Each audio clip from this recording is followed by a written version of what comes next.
보시면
좀, 다 왔나?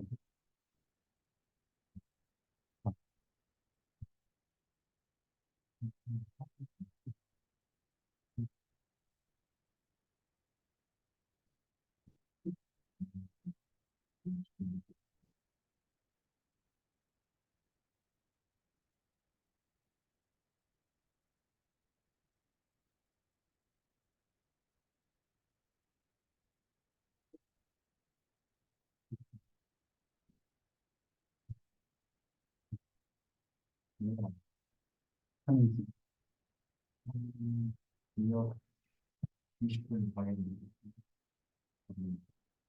내일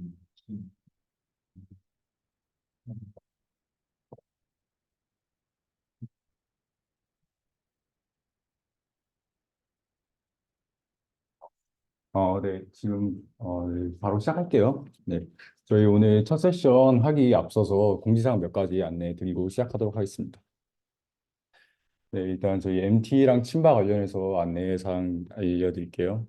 네, 저희 MT는 이제 다음 달 22, 23이나 23, 24 중에 갈 예정인데 저희 뭐 장소랑 이런 거 포함해서 수요 조사를 이제 할 예정이거든요. 그때 이제 수요 조사 다들 응답해 주시면 되겠습니다. 그리고 저희 이제 이번 주 토요일에 이제 친바 운영되잖아요. 근데 이게 투표해 주신 분들 아니더라도 저희 뭐 다 참여하실 수 있으니까 지금은 좀 더 상세적으로 내용이 나왔거든요. 저희 영화는 이제 괴물을 볼 것 같고요. 네.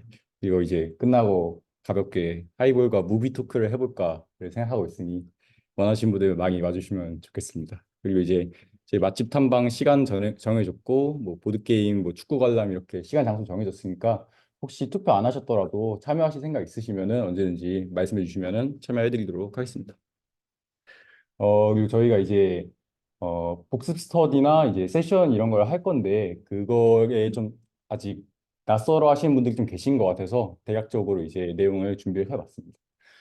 어, 저희 복습 스터디는 이제 저희가 세션 시간이 한정돼 있다 보니까 모든 내용들을 완전히 이해하고 넘어갈 수가 없거든요. 그래서 이제 교재나 그리고 저희 복습 자료 그 외에 이제 학습 자료들을 이용해서 이해하는 시간을 가지려고 시작했고요.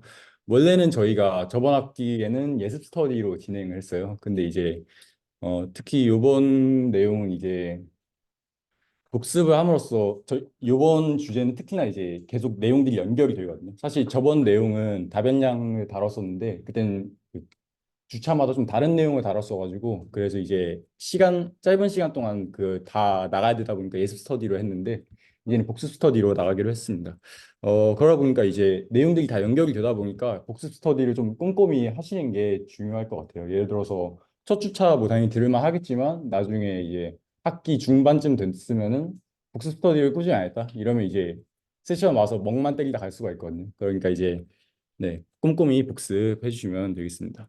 저희 세션 때는 좀 이따 안내해 드릴 거지만 그 수식들을 너무 상세히 유도하거나 그런 걸 좀 배제할 생각이에요. 왜냐면 이제 좀 다양한 내용들을 특히 의미를 중심으로 다루는 거를 선호하다 보니까 그렇게 할 예정이라서 근데 저희가 수식 중요하잖아요. 그래서 이렇게 복습 스터디 때 특히 많이 다뤄주시면 되겠습니다. 네, 복습 스터디를 이제 진행할 때 추천드리는 순서는 일단 오늘 저희 발표 자료 이제 올라왔죠, 공지방에. 그거하고 저희 복습 자료도 이제 올라올 예정입니다. 그거 참고해서 저희 대략적으로 먼저 내용 복습을 한번 해주시고요. 그리고 저희 표를 올렸었는데 거기에 이제 주차별로 어떤 교재, 어떤 챕터를 참고했는지를 거기 써놨습니다. 그래서 그 챕터들을 중심으로 이제 파트를 서로 저희가 조가 정해져 있잖아요. 네, 조원끼리 나눠서 그 파트를 이제 네, 나눠서 그 부분 복습해 주시면 되겠습니다. 근데 이제 그 부분만 복습을 하면은 저희가 내용이 다 연결이 되다 보니까 뒷부분을 특히 이해를 못해요, 그러면은.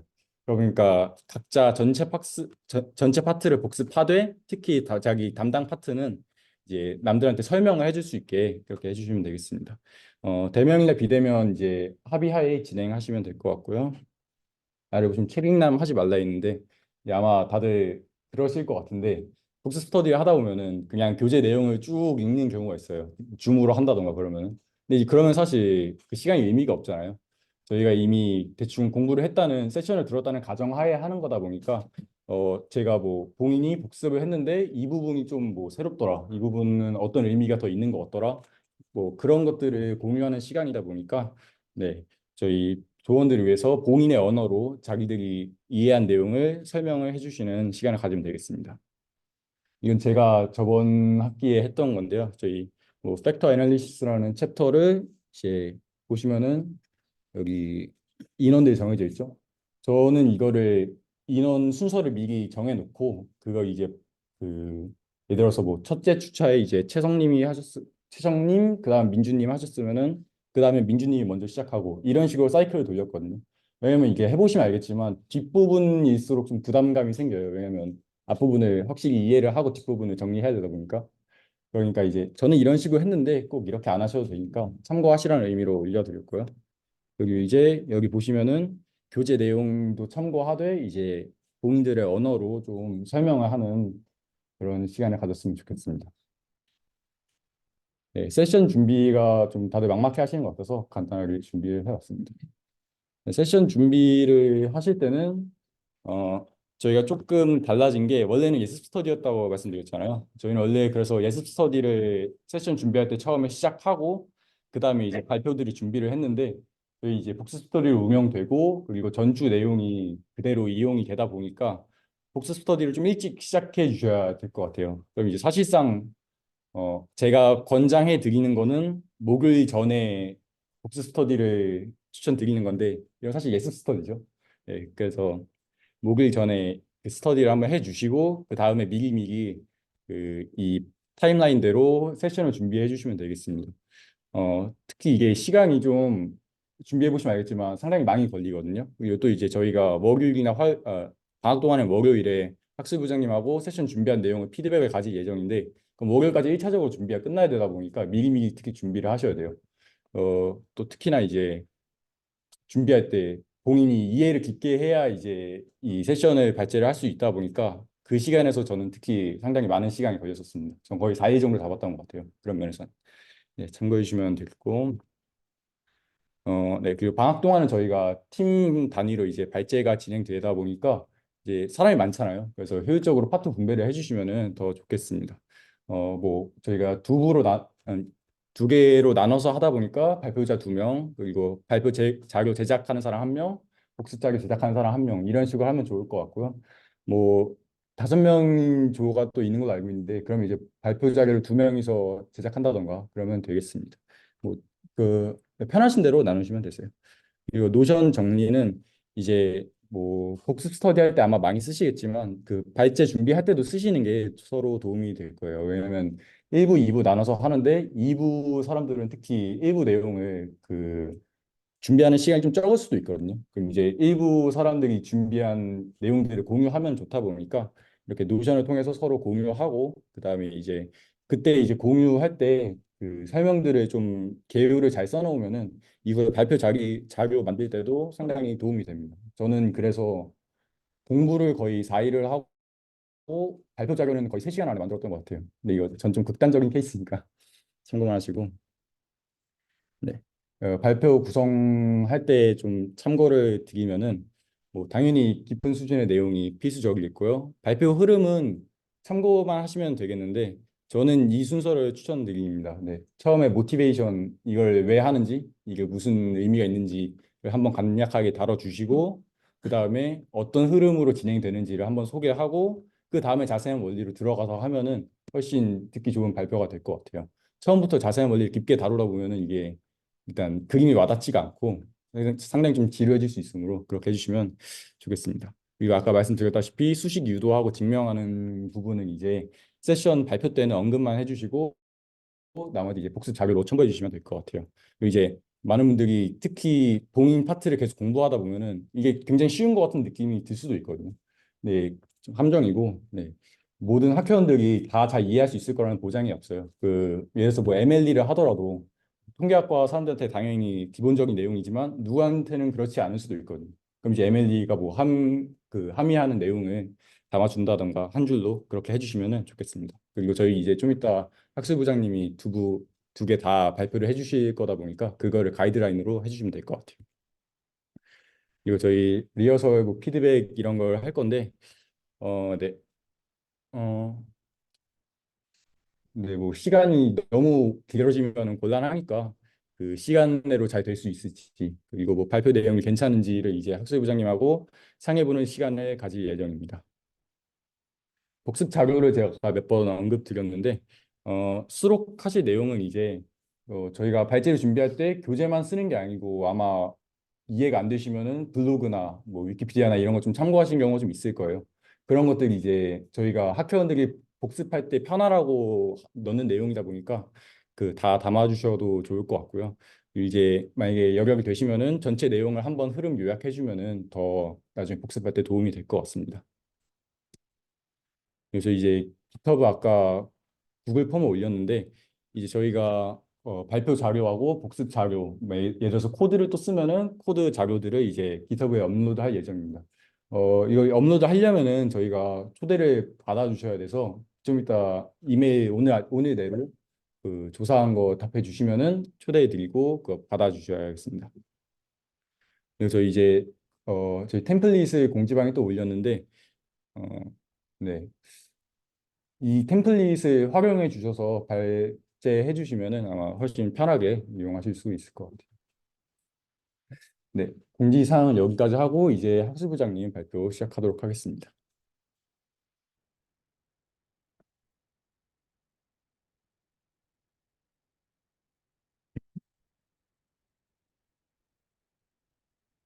멋있습니다.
지금 들려? 들어가? 소리.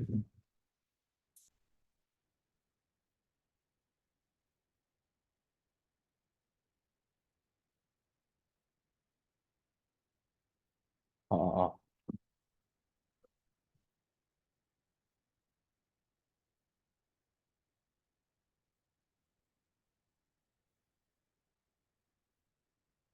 내 말하면은 옆에 뜨잖아. 떠? 근데 안 돼? 어. 참가자 봐봐, 참가자. 왜 뭐가 문제인데 지금? 이거 뭐 뜨는 거 어, 뜨면 안 되는 거야? 왜 뜰까요?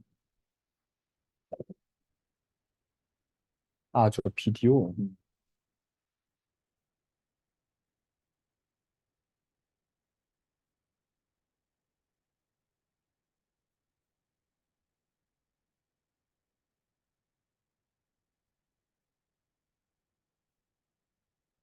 어,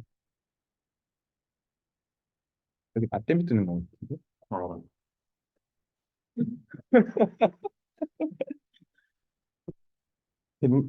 할까요?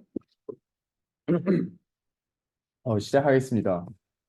일단 1주차라서 내용이 별게 없어요. 원래 1주차는 계속 쉬웠고, 그래서 이번 주도 네, 쉽습니다. 쉬운데, 근데 이제 제가 생각했을 때는 머신러닝이나 통계학에 대한 공부를 해보신 분들은 잘 안 들어도 될 정도의 내용일 거고, 경험이 없으면은 열심히 들어야겠죠? 열심히 한번 해보겠습니다, 저도. 제가 이거 PPT 혼자 만들라고 죽는 줄 알았는데, 진짜. 첫 번째는, 일단은 이제 인트로덕션처럼 우리가 이제 한 학기에 하려는 내용이 머신러닝의 확률이라는 개념을 갖다가 쓸 수가 없을까라는 거잖아요. 이거 제가 OT 날에도 조금 얘기를 했었는데 이 예시를 제가 한번 들어볼게요. 왜 확률을 쓰면 좋냐? 왜 좋냐 하면 지금 이제 저희가 택시 기사고 어떤 승객이 와갖고 이제 모마까지 25분 안에 도착을 해주면 500달러를 더 주겠다라고 했어요.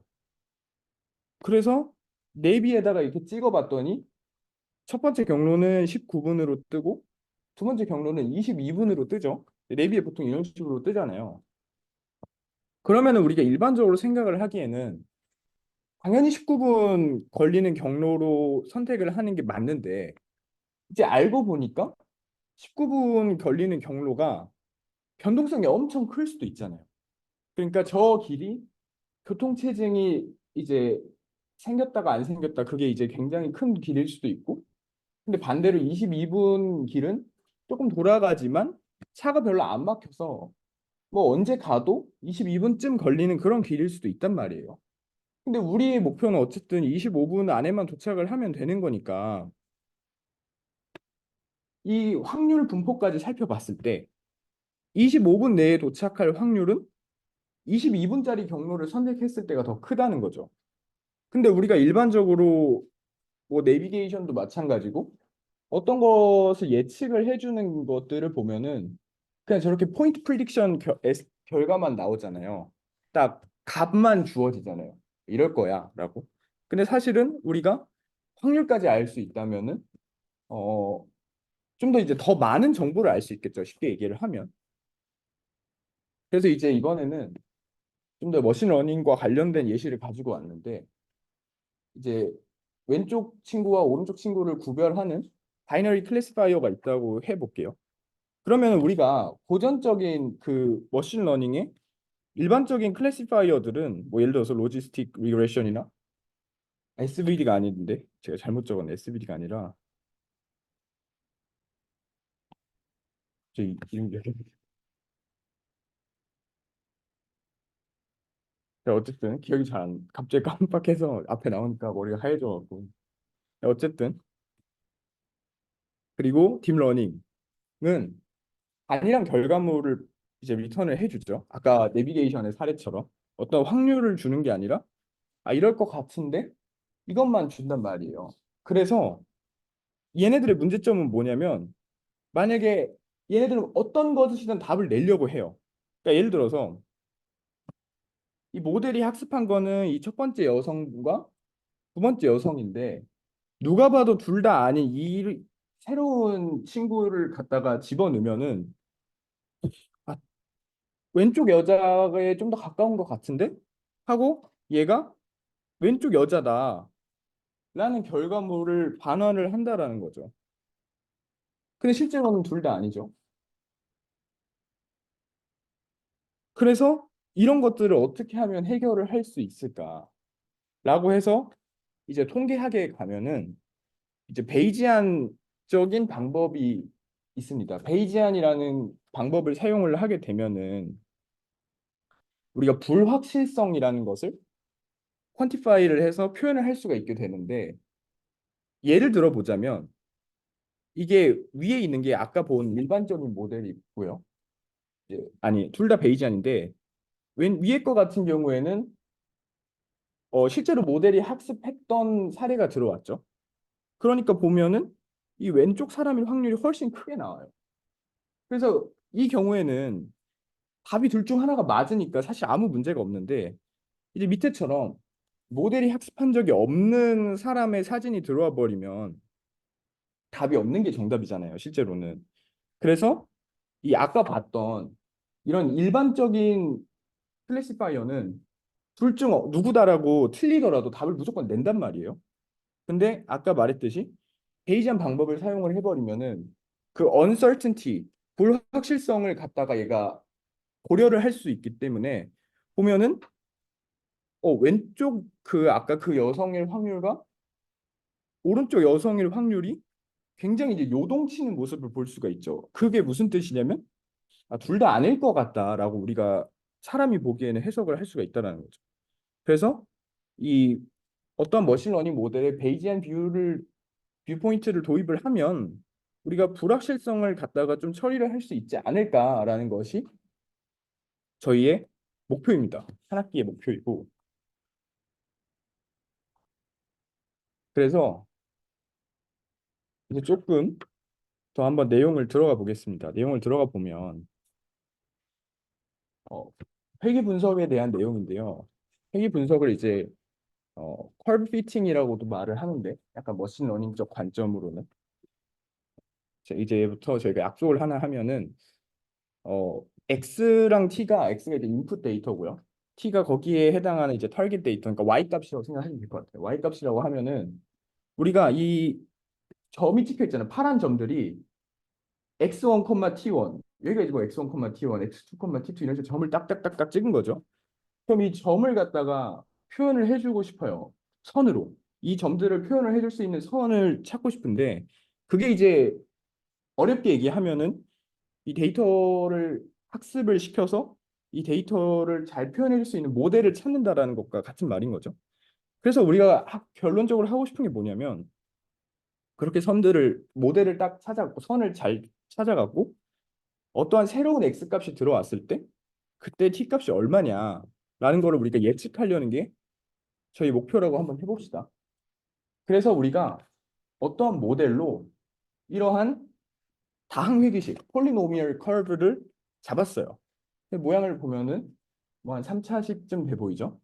그러면은 우리가 이 회귀식의 이 코에피션트들을 얼마로 세팅을 하면은 좋을까라는 것이죠. 그래서 이제 제일 많이 쓰이는 방법이 어떤 로스 펑션을 설정을 해서 그 로스 펑션을 미니마이즈를 하면 되지 않을까라는 방법인 것인데, 예를 들어서 이런 거죠.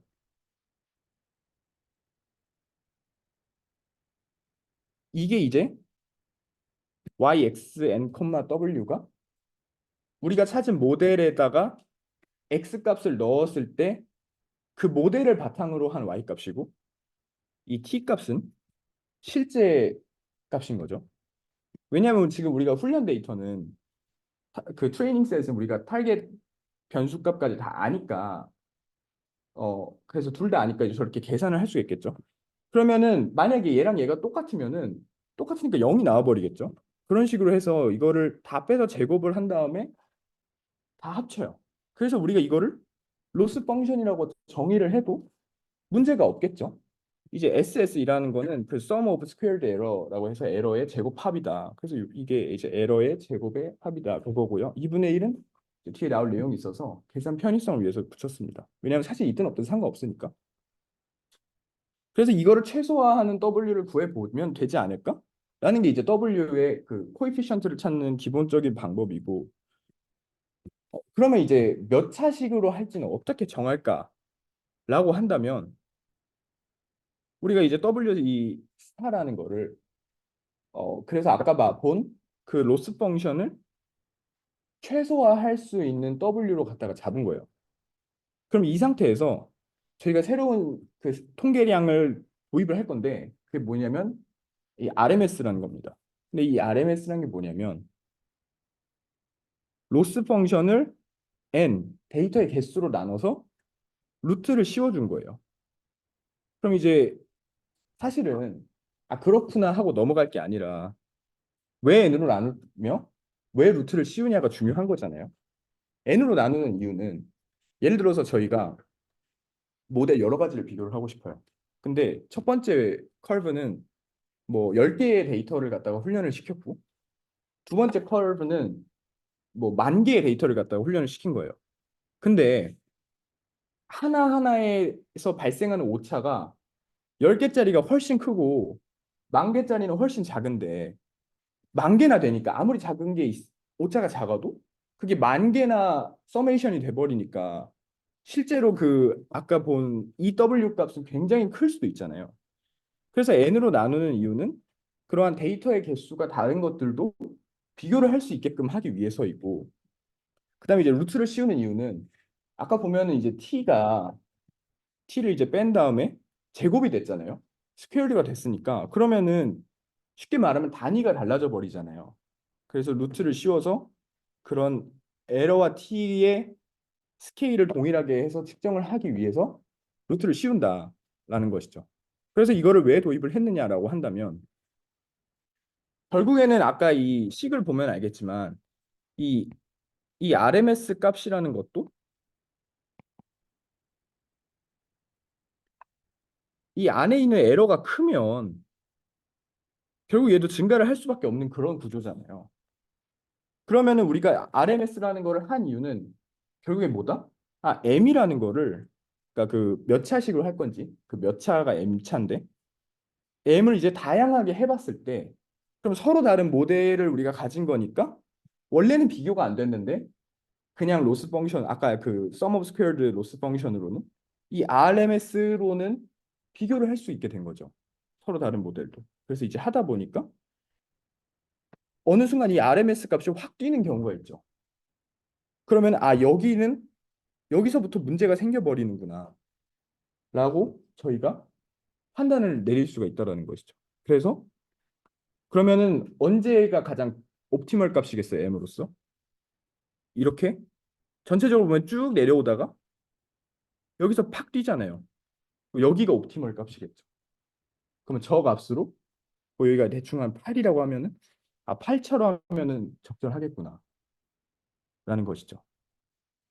그래서 그러면은 왜 이게 RMS가 확 튀면서 또 그거 어떤 의미를 가질까라고 한다면 결국에는 그게 이제 모델이 데이터에 오버피팅이 됐다라는 거거든요. 그러니까 과적합이 됐다라는 건데 그게 무슨 말이냐면 예를 들어 우리의 모델은 우리가 모델을 찾는 것의 목적은 굉장히 제너럴라이즈드 된 모델을 찾으려는 것이지 우리가 가진 이 훈련 데이터에만 딱 맞는 모델을 찾으려는 게 아니잖아요.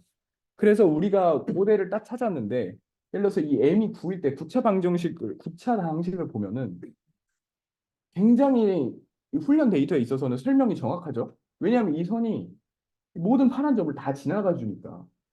근데 아까 말했듯이 우리의 목적은 훈련 데이터가 아닌 어떤 새로운 X 값이 주어졌을 때 그때 이제 T 값, 그러니까 Y 값이 얼마냐를 예측을 하는 거고 이때 만약에 X 값이 여기로 해서 Y 들어가서 이때 빨간 선에 Y 값이 얼마냐 하고 찾아보니까 일반적인 점의 분포를 너무 크게 벗어나게 돼버리는 거죠. 그러니까 이 오버피팅이라는 거는 무슨 뜻이냐면 결국에는 내가 가진 훈련 데이터에 너무 거기에만 맞게 모델이 딱 짜여져 있어서 우리의 목표인 새로운 데이터가 들어왔을 때 그것을 설명하는 능력이 오히려 떨어져 버린다라는 게 오버피팅의 의미입니다. 그러면 이제 오버피팅을 막는 방법이 뭐가 있을까라고 한다면 여러분들 이게 들으면서 이미 알고 있는 내용일 가능성이 꽤 많은데 사실은 이제 이런 내용을 처음 보시는 분들도 있으니까 좀 그냥 이제 그렇구나 하고 보시면 될 것 같아요. 그래서 이제 오버피팅을 막는 방법이 뭐가 있을까라고 한다면 첫 번째 방법은 일단은 그 트레이닝 셋의 데이터 개수를 늘리는 거죠. 그러니까 예를 들어서 우리가 1000개의 데이터를 갖고 그것에 맞는 모델을 설계했을 때와 10,000개의 데이터를 갖고 그것에 맞는 모델을 설계했을 때를 비교를 하면 당연히 10,000개를 갖고 했을 때가 좀 더 일반적인 모델일 가능성이 높겠죠. 그다음에 이제 두 번째 방법은 이제 규제를 하는 방법인데 이 regularization 을 하는 방법인데 그게 뭐냐면 여기가 이제 아까 우리가 봤던 이 로스 펑션이잖아요. 근데 여기에 이제 새로운 페널티 텀, 페널티 항이 추가가 된 것이죠. 그럼 이게 어떤 효과를 가지냐면 자, 그러면 아까 다시 예시로 돌아가서 얘가 이렇게 돼버리면 W 값들의 합이 쉽게 말하면 합이 굉장히 커지지 않을까요? 왜냐하면 W의 개수도 많아지고 이 모양이 생긴 거를 보면은 굉장히 이제 막 요동이 심하잖아요. 왔다 갔다 왔다 갔다 하니까. 그럼 굉장히 W 값들이 커질 거란 말이죠. 그러면 그렇게 돼버리면은 어떤 문제가 발생하냐면 당연히 우리가 가진 그 점들에 대해서는 딱 맞으니까 이건 거의 0에 수렴할 정도로 확 줄어들 거예요. 근데 이게 이 W의 이 놈의 제곱이 커져버리겠죠. 개수가 커져버리니까. 그러니까 문제가 뭐냐면 얘를 이렇게 팍 줄이려고 하면 아까 했던 것처럼 그 과적합을 되더라도 얘가 오히려 이제 확 커져버리는 문제가 발생을 한다라는 거죠. 그렇기 때문에 이 페널티 텀의 효과는 결국에는 한쪽이 작아지면 한쪽이 커지고 한쪽이 커지면 한쪽이 작아지는 관계가 되니까 좀 균형을 맞출 수 있겠더라. 그러니까 그 오버피팅 되는 걸 방지를 할 수 있겠더라. 라는 것이고 그래서 이게 이제 이러한 방법을 저렇게 페널티 텀을 추가하는 방법을 레귤러라이제이션이라고 하고 사실은 여기에 우리가 이제 선형대수를 배우신 분들 알겠지만 이 놈이라는 거를 놈이라는 게 종류가 많잖아요. 어떤 놈을 쓰든 어, 크게 이제 문제가 없고 또 그 어떤 놈을 쓰느냐에 따라서 다 이름이 있거든요. 이제 뒤에 나올 건데 그래서 이제 옆에 그림을 한번 보시면은 첫 번째 위에 윗줄에 있는 로우는 데이터의 개수를 늘리면은 실제로 과적합이 막아진다라는 걸 보여주고 있죠. 그러니까 똑같은 M차식을 쓰더라도 15개일 때는 이 아이고 점들을 이제 막 따라가려고 해서 이제 모양이 이제 막 요동치는 모습을 보여주고 있는데 데이터의 개수를 100개로 늘리니까 어느 정도 이 초록색 선이랑 비슷한 모습을 보이고 있죠. 다른 거를 바꾸지 않아도. 그다음에 이제 두 번째는 이제 이게 이제 regularization을 이용해서 과적합을 방지를 한 것인데 로그 값이 음수가 떴다라는 거는 이 람다라는 게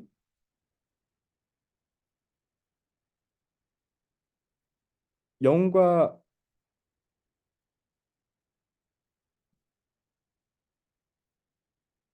0과 2의 어떠한 사이에서 있다라는 것이고 그러면 이제 어떤 규제가 이제 된 것이죠. 페널티가 적용이 된 것이고 근데 이제 오른쪽에서 로그 값이 0이라는 거는 람다가 딱 2라는 것인데 근데 이제 이렇게 돼버리면 맞나요? 1 1이 돼버린 거니까 그러면은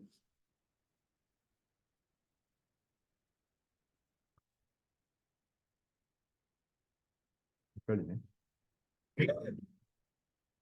제가 원래 발표 잘하는데 첫날이다 보니까 떨려갖고 그래서 어쨌든 이게 페널티의 효과입니다. 네. 제가 원래 굉장히 잘하는데 제 발표 잘한다고 칭찬을 좀 받았었거든요. 근데 이제 좀 떨리네요. 오늘 떨려갖고 그래서 이제 아까 제가 말했잖아요. 놈을 어떤 놈을 쓰느냐에 따라서 이름이 다 있다. 그래서 L2 놈을 쓰면은 이제 리치, 리그레션이라고 부르고 L1 그러니까 절대값을 갖다가 쓰면은 그 라쏘라고 부르고 이 두 개를 같이 쓰면은 엘라스틱 넷이라고 부른다라는 것이죠. 그래서 이게 어, 기본적인 회귀 분석에서 그러니까 통계학과에서 회귀 분석을 배우는 그런 내용입니다. 통계학과에서 회귀 분석을 배우게 되면은 이런 선을 찾는 방법을 이제 한 반 정도 배우고 내가 찾은 선이 잘 찾아진 것이냐 그거를 이제 판별을 하는 걸 또 반을 거의 쓰는데 그래서 이게 회귀 분석의 내용에 대한 약간 정리였고요. 그다음에 이제 확률을 여기다가 또 한번 해보자. 도입을 해보자고 하면은 우리가 이제 어떤 데이터가 주어졌을 때 아까도 말했지만 이 선을 만드는 이유가 새로운 인풋이 주어졌을 때 훈련 데이터가 아닌 그때 이제 t 값을 예측을 하기 위해서였잖아요. 근데 이제 우리가 여기서 t 값에 대한 불확실성을 확률 분포를 사용을 해서 표현할 수가 있어요. 그래서 예를 들어서 밑에 보면은 이제 t가 y 값 그러니까 우리가 모델로부터 예측한 값이죠. 이게 t가 실제 값이고 예측한 값과 동일한 평균 값을 가진 정규 분포를 따른다고 하면 이때 이제 t의 분포를 이렇게 쓸 수 있다는 것이죠. 그러니까 이게 무슨 말을 하고 있는 거냐면 회귀 분석을 들으신 분들은 알겠지만 이 식이 있고 여기에 이제 엡실론이 이렇게 붙는데 뭐 엡실론이 뭐 정규 분포를 따른다 이런 얘기가 나오잖아요. 그 얘기를 하고 있는 거고요. 그래서 제가 이제 하고자 하는 말이 뭐냐면 이렇게 t 값이 어떤 이런 분포를 가진다라고 하면 사실은 우리가 어떤 예측을 했을 때 꼭 여기일 필요는 없죠. 여기 평균일 필요는 여기여도 되잖아요. 뭐 여기 아니면은 뭐 여기 그쵸? 근데 누군가가 저한테 와갖고 딱 하나만 찍어봐라. 여기부터 여기다라고 하면은 예측이라고 할 수 없다. 라고 한다면 어디라고 하겠어요? 당연히 여기가 이제 가장 높이 솟아있는 여기 평균이라고 얘기를 하겠죠. 그래서 우리가 결국에는 어, 이렇게 확률적으로 도입을 해도 그래도 가장 그럴싸한 것은 가장 most likely 한 거는 저 평균 부분이다. 그래서 결국에는 우리가 확률을 여기다가 갖다가 붙인다고 하더라도 요 안에서 움직이지 않을까? 라는 거에 대한 추가적인 정보를 얻을 수 있다라는 것이지 뭐 좀 더 이제 뭐 여기일 거야. 그거를 알 수 있다라는 건 아닙니다. 그냥 우리가 정확하게 뭔가를 예측을 할 수는 없고 그래서 저기서 이제 한 가지 노테이션을 보고 가면은 이제 베타라는 거를 시그마 제곱분의 1이라고 생각을 하실 것 같게요. 프리시전이라고 부르는데 왜 이렇게 했는지는 이제 좀 뒤에 나옵니다. 그래서 우리가 어 그래서 이제 결국에는 이 W를 어떻게 찾을 것이냐라는 얘기를 아까도 했었잖아요. 이와 같은 경우에는 어떤 로스 펑션을 최소화할 수 있는 개수를 찾으면 되지 않을까?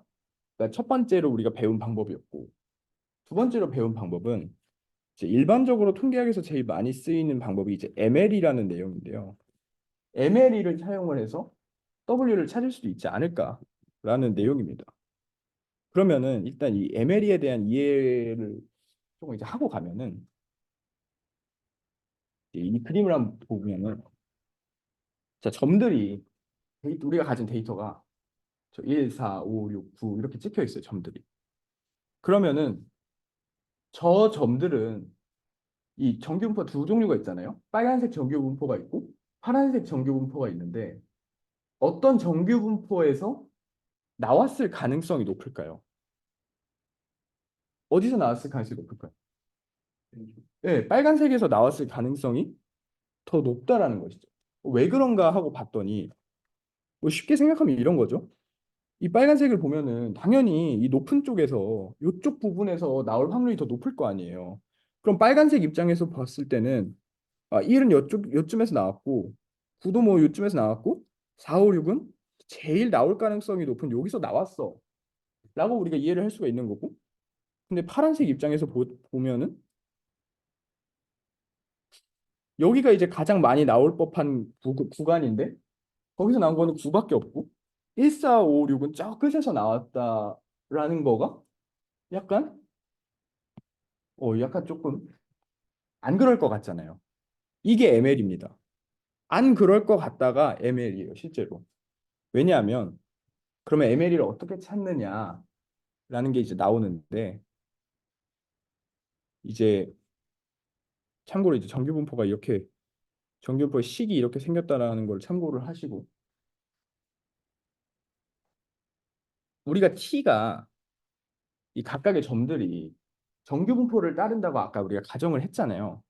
그러면은 이 첫 번째 점도 쉽게 말하면 정규분포를 따를 것이고 얘도 정규분포를 따를 것이고 얘도 정규분포, 얘도 정규분포, 얘도 정규분포를 따를 것이라고 가정을 할게요. 점들이 다 정규분포를 따른다고 가정을 했으니까.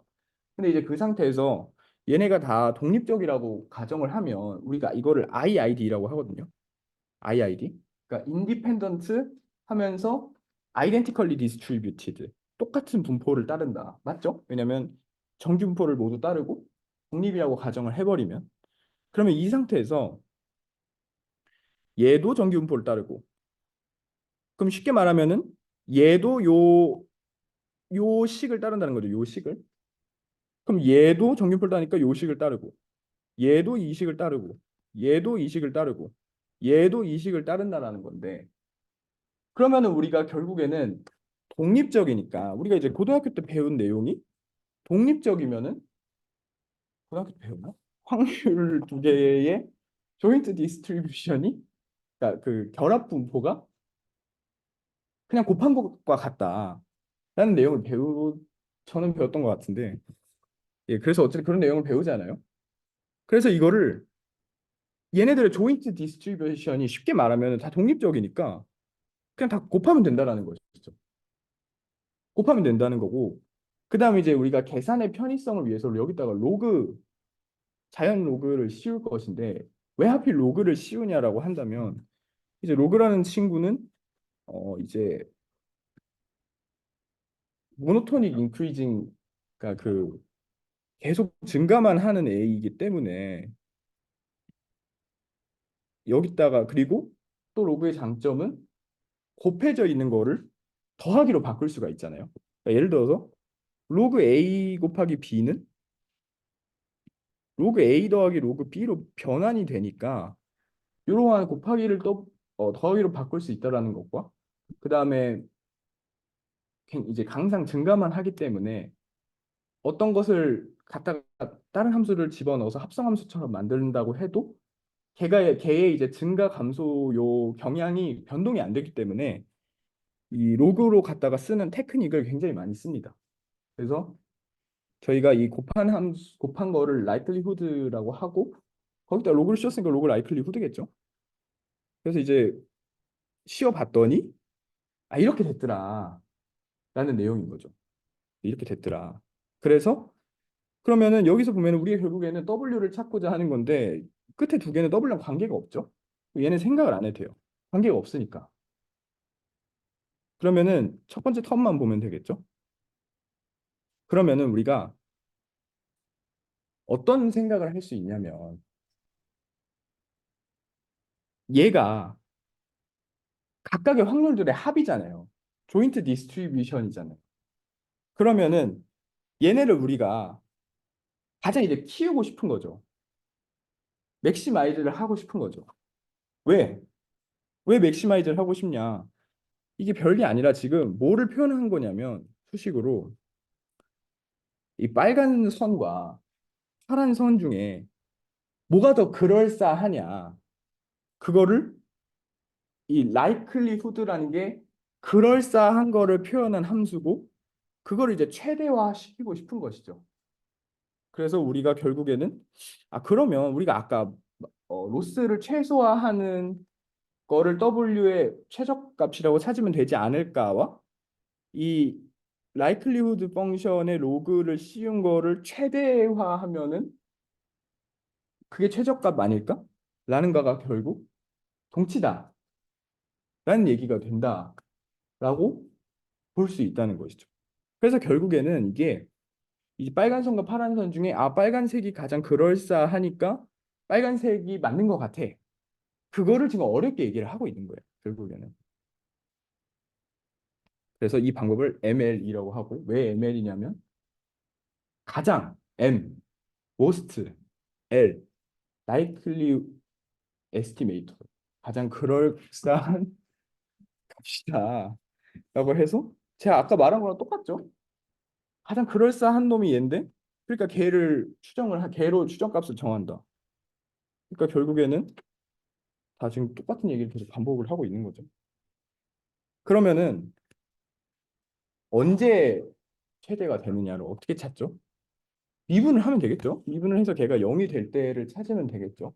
그래서 이런 식으로 W의 옵티마이제이션과 베타의 옵티마이제이션을 다 찾을 수가 있고 아까 마찬가지로 우리가 이제 아까 봤던 것처럼 정기분포를 따른다라고 했으니까 대략적으로 한 요와 여기와 여기 사이의 점들이 많이 대부분이 분포가 돼 있겠네. 이 초록색 선을 기준으로라는 얘기도 할 수가 있다라는 것이죠. 그럼 우리가 여기 있을 거야 라고 처음에 얘기를 할 수 있었는데 거기 아니었어요. 틀렸어. 그럼 이제 할 말이 없어졌는데 거기는 그냥 가장 확률이 높았던 거고 요 색칠된 부분에 있을 수도 있다라고 하지 않았느냐 라는 변명까지 추가로 우리가 붙일 수 있게 된 거죠.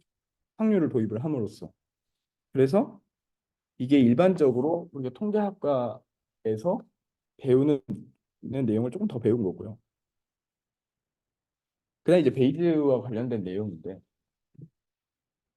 이제 통계학과에서 제일 많이 쓰이는 이제 관점론이 프리퀀티스틱 뷰가 있고 그다음 이제 베이지안 뷰가 있는데 방금까지 본 거는 프리퀀티스트 뷰고 이제 베이지안 뷰를 한번 볼게요.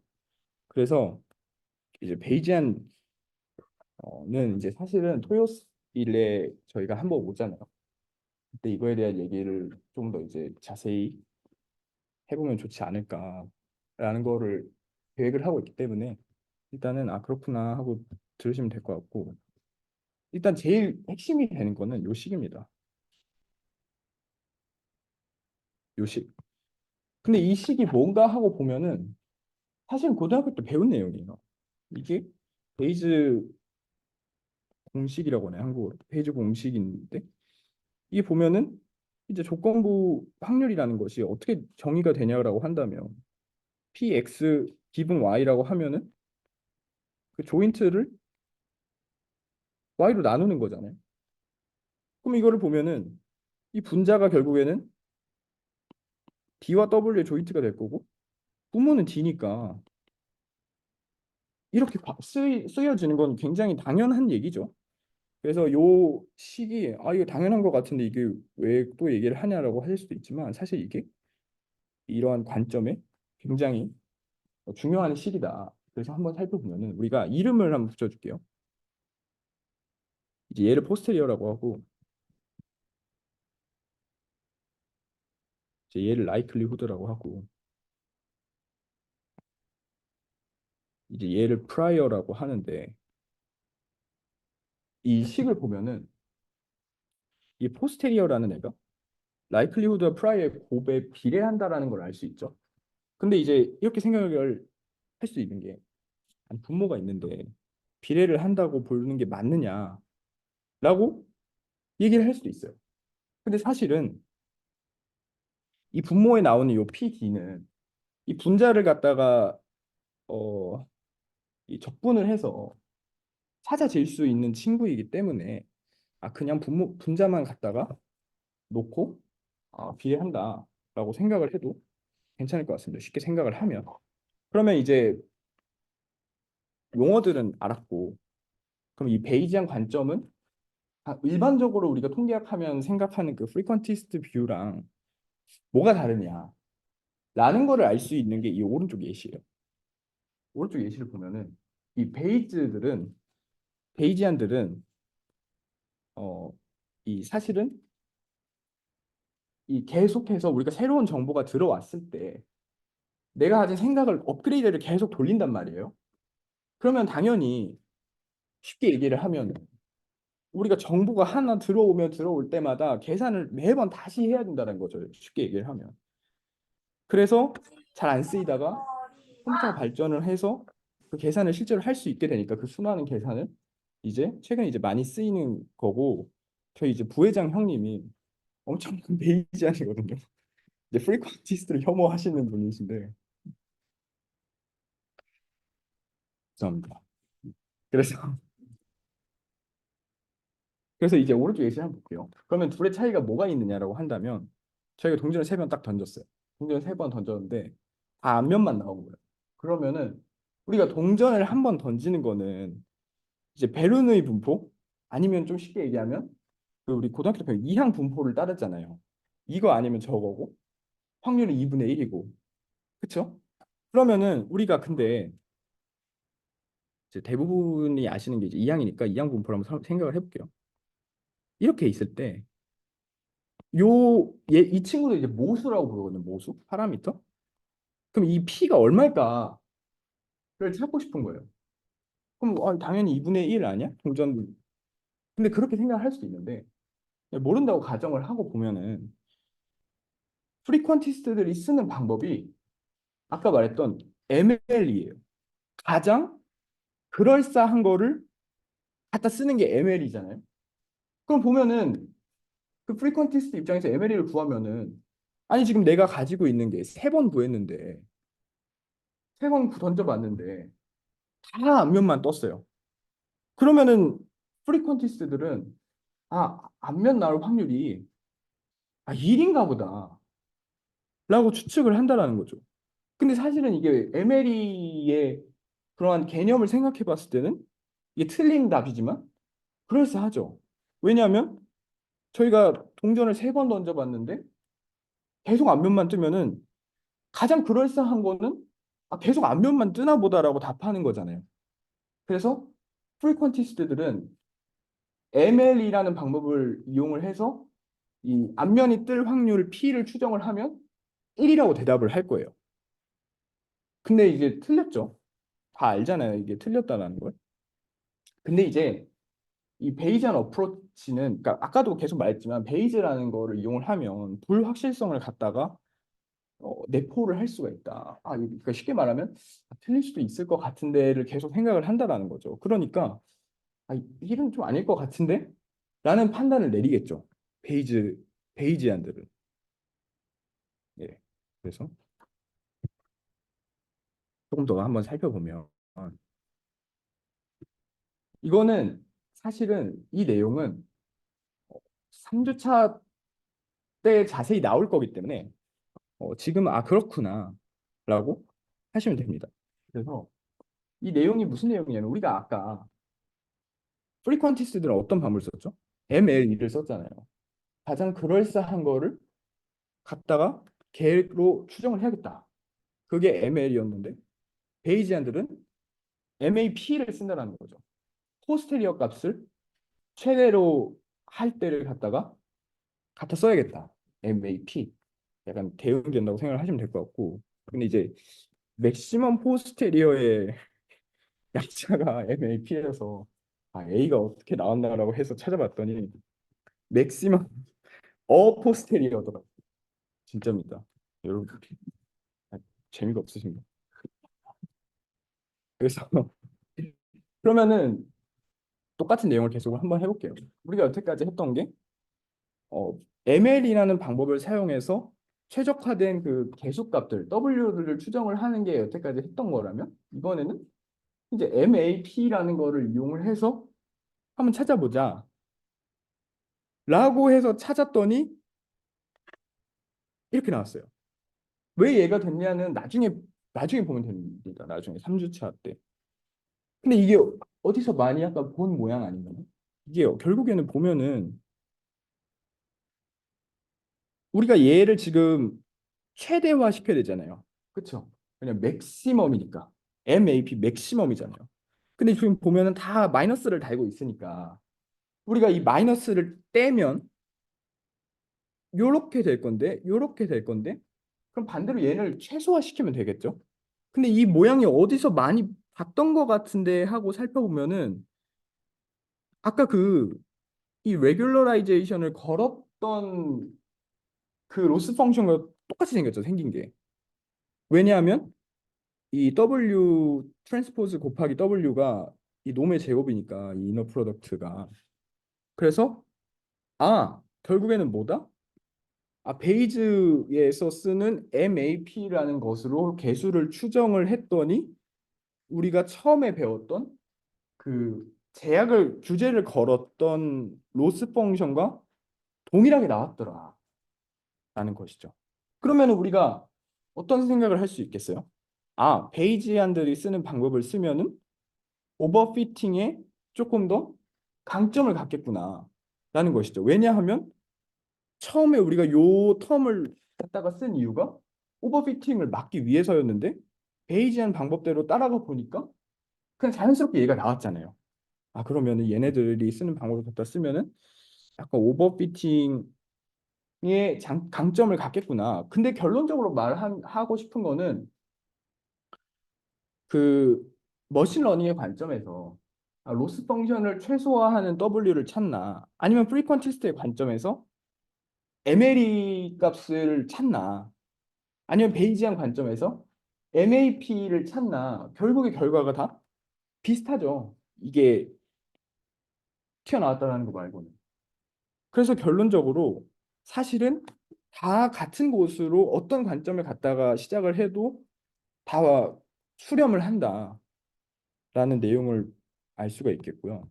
그다음에 뭐 이거는 사실 3주차에 할 내용이니까 좀 건너뛰고 이것만 보고 갈게요. 그러면은 제가 아까부터 베이지 방법을 갖다가 쓰면 어, 이 uncertainty 불확실성을 갖다가 수치화할 수 있다. 수치화할 수 있다라고 하는 게 맞는지 모르겠는데 어쨌든 그거를 갖다가 고려를 할 수 있다라고 얘기를 했잖아요. 그게 왜 그러냐면 베이지안을 갖다가 아까랑 똑같이 하면 평균이 mx가 되고 분산이 s제곱 x가 되거든요. 근데 우리가 그러면 아까 그 프리퀀시스트 방법으로 돌아가 보면 얘는 평균이 우리가 찾은 그 예측한 값이고 모델로 이 베타의 인버스니까 그냥 시그마 제곱이잖아요. 그냥 상수잖아요. 쉽게 말하면 평균과 분산이 프리퀀티스트 방법대로라면. 근데 베이지안 방법대로라면 x가 아까 뭐였어요? 훈련 데이터 말고 새로 예측하고 싶은 인풋 값이잖아요. 근데 지금 평균과 분산이 다 그거에 대한 함수잖아요. 그게 무슨 말이냐면 어떤 게 새로운 인풋 값으로 들어오느냐에 따라서 평균과 분산이 고정된 게 아니라 바뀐다라는 거죠. 그러니까 이게 결국에는 그 uncertainty를 반영을 한다라는 거의 의미인 거죠. 왜냐하면 뭐가 들어오느냐에 따라서 변동이 일어나 버리니까. 그래서 이게 이제 베이지 방법을 쓰면은 uncertainty를 반영을 할 수 있구나라는 것의 약간 예시입니다. 그래서 이제 좀 10분 쉴까요? 10분 쉬겠습니다. 협사가 저희 8분에 시작하도록 하겠습니다.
자, 이제 2단원 남았는데 적주니까 빨리 하고 집에 갑시다.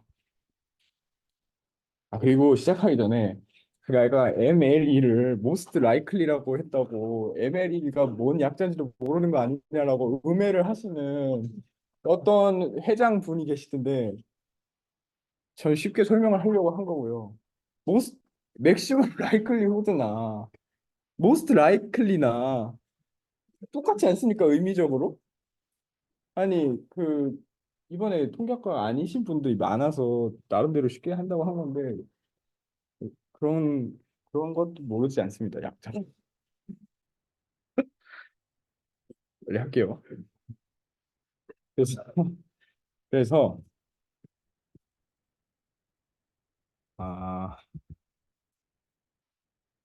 일단은 저희가 디시전 티어리라는 게 뭔가 이제 해볼 건데 예를 들어서 아까처럼 X랑 T라는 또한 이제 훈련 데이터가 있다고 해볼게요.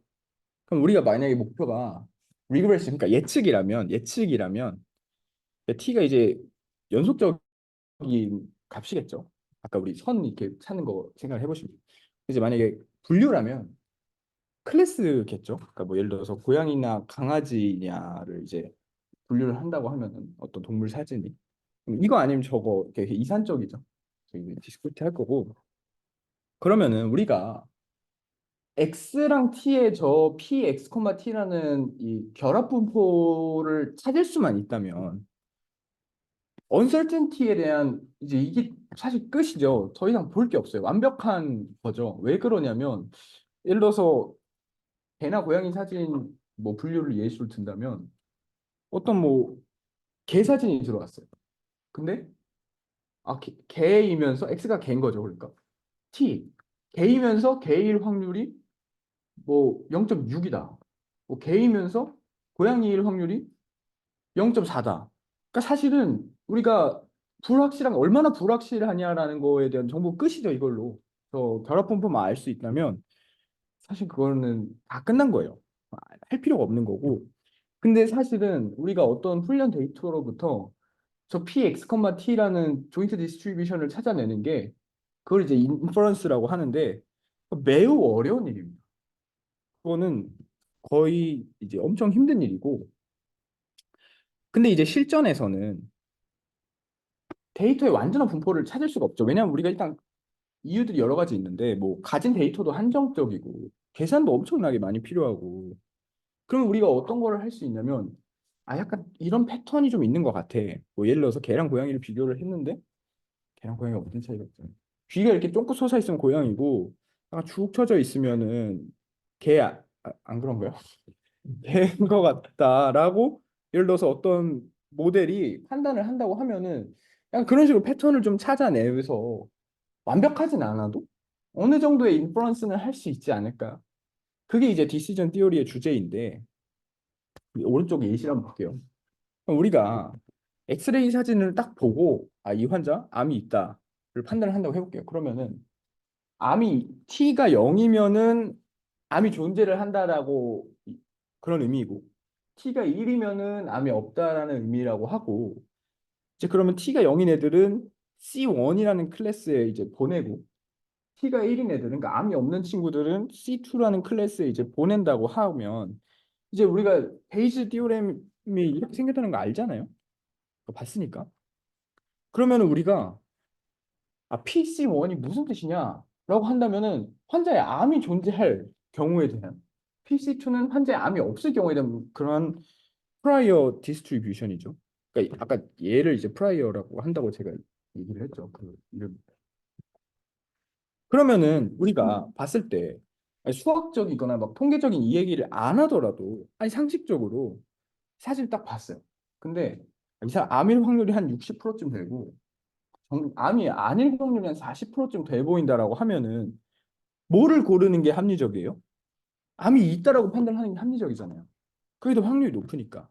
근데 이거 당연한 소리인 것 같은데 이게 지금부터 할 얘기가 뭐냐면 결국에는 그 사진을 봤을 때 암일 확률이라는 거는 X 데이터가 주어졌을 때 C1일 확률 이 되겠죠? 그러니까 요거잖아요, 요거. 방금 제가 한 얘기가 사진을 봤을 때 암일 확률이란 게 결국 이거죠, 이거. 수식적으로 표현을 하면. 그러니까 얘를 아까 포스테리어라고 한다고 했잖아요. 그러면은 약간 이제 좀 수학적으로 얘기를 하면은 아 그러면 포스테리어가 더 큰 거를 고르는 게 합리적이지 않을까? 라는 우리가 판단을 할 수가 있다라는 거죠. 근데 실제로 따라가 보니까 그게 정말로 맞다. 합리적인 추론이다. 라는 거를 수식적으로도 알 수 있다라는 게 지금부터 할 내용입니다. 그래서 우리 목표가 분류를 이제 5분류를 줄이는 거라고 한번 해볼게요. 그러면은 우리가 어떠한 이제 그 분류를 하는 것에 있어서 규칙이 좀 필요한데 제가 이 인풋 스페이스를 갖다가 그러니까 X축을 쉽게 말해 X축을 R1과 R2라는 영역으로 쪼갰어요. 그래서 얘네들을 이제 decision region이라고 하고 R1에 있는 애들은 C1으로 갔으면 좋겠고 R2에 있는 애들은 C2로 갔으면 좋겠죠. 그럼 지금 여기서는 요 X 햇이 decision boundary예요. 그게 뭐냐? R1과 R2의 경계. 그쵸? 이게 이제 decision boundary고 그리고 각 리전이 이게 딱 붙어 있을 필요는 없는데 서로 디스조인트 해야 됩니다. 그러니까 겹치지 않아야 돼요. 그래서 예를 들어서 이거 보면은 우리가 그러면은 어떻게 R1과 R2를 설정을 하는 게 좋을까라는 내용입니다. 그럼 X 햇으로 지금은 X 햇을 경계로 R1과 R2가 나눠져 있는데 아 이게 잘 된 걸까? 라는 이제 판단을 좀 해야 된다는 것이죠. 그래서 이제 보면은 그림을 볼까요? 지금 다 괜찮은데 보세요. 이 R1에 있는 X가 뭐 여기 있다고 해볼게요. 그러면은 얘 입장에서는 X이면서 C2일 확률이 거의 뭐 X축이랑 똑같아요. 거의 0에 가깝죠. 그러면 얘는 누가 봐도 확률값이 높은 C1으로 분류되는 게 합리적이에요. 맞죠? 그럼 이게 어디까지 맞냐면 그럼 여기 X0가 있는 것의 왼쪽에 있는 친구들은 전부 C1으로 분류되는 게 합리적인 판단일 겁니다. 왜냐하면은 여기 있는 X들은 C1으로 보내는 게 확률이 더 높을 때니까. 그렇죠? 근데 문제가 뭐냐면 X0보다 오른쪽에 있는 애들이 문제거든요. 그럼 여기 X0와 X 햇 사이에 있는 애들을 보면은 얘네들은 R1이라는 영역에 있으니까 아 C1으로 보내는 게 맞는 것 같은데 근데 여기 사이에 있는 애들은 C2일 확률이 더 커요. 그렇죠? 그러면 여기서 오류가 생겨버린다는 거죠. 그러면은 우리가 어떻게 R1과 R2를 조정을 해주는 게 좋아요? 아, 디시전 바운더리를 X 햇에서 X0를 기준으로 옮겨주면은 우리가 그게 바로 옵티마이제이션이라고 할 수 있겠죠. 그렇죠? 왜냐하면 이렇게 결국에는 지금 좀 쉽게 설명을 하면 여기 있는 애들 때문에 오분류가 날 가능성이 높아지는 거잖아요. 왜냐하면 저기 있는 애들은 C2로 분류되는 게 맞는데 R1에 속해버리니까 C1으로 보내져 버릴 거란 말이죠. 그러면 그 영역을 최소화하는 게 바로 최적화겠구나. 최적의 솔루션이겠구나. 라는 결론 내릴 수 있다는 거죠. 그래서 이제 오른쪽 예시를 또 읽어보면은 오분류라는 거는 결국에는 예를 들어서 C1에 속해야 될 거를 C2로 보낼 때 발생을 하는 거잖아요. 그럼 이걸 우리가 P 미스테이크다라고 하면은 P 미스테이크라는 건 X가 R1에 속하는데 C2로 보낼 확률 플러스 R2에 속하는데 C1에 보낼 확률이니까 이제 적분을 해서 뭐 이런 식으로 나타낼 수가 있겠죠. 그러면은 우리가 여기서 이 P 미스테이크는 당연히 줄면 줄수록 좋은 거잖아요. 그럼 얘를 최소화하기 위해서는 이 적분값, 그러니까 이 적분값이라고 해놨지만 쉽게 말하면 얘랑 얘를 더 작게, 더 작게 해야 된다는 것이죠. 그러니까 예를 들어서 X랑 C1의 조인트 확률이 X랑 C2의 조인트 확률보다 크면은 C1으로 분류를 하는 게 맞지 않느냐라는 것이죠. 근데 우리가 여기서 왜 포스테리어 얘기가 나오냐면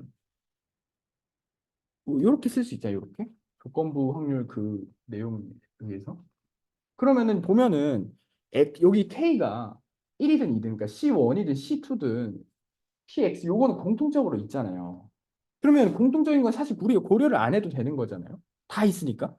그럼 결국에는 아, 얘가 가장 큰 쪽으로 보내는 게 좋겠구나. 결합 분포가 가장 큰 쪽으로 보내는 게 좋겠구나라는 거는 결국에는 이 포스테리어가 최대인 쪽으로 보내는 게 옳은 판단이겠구나.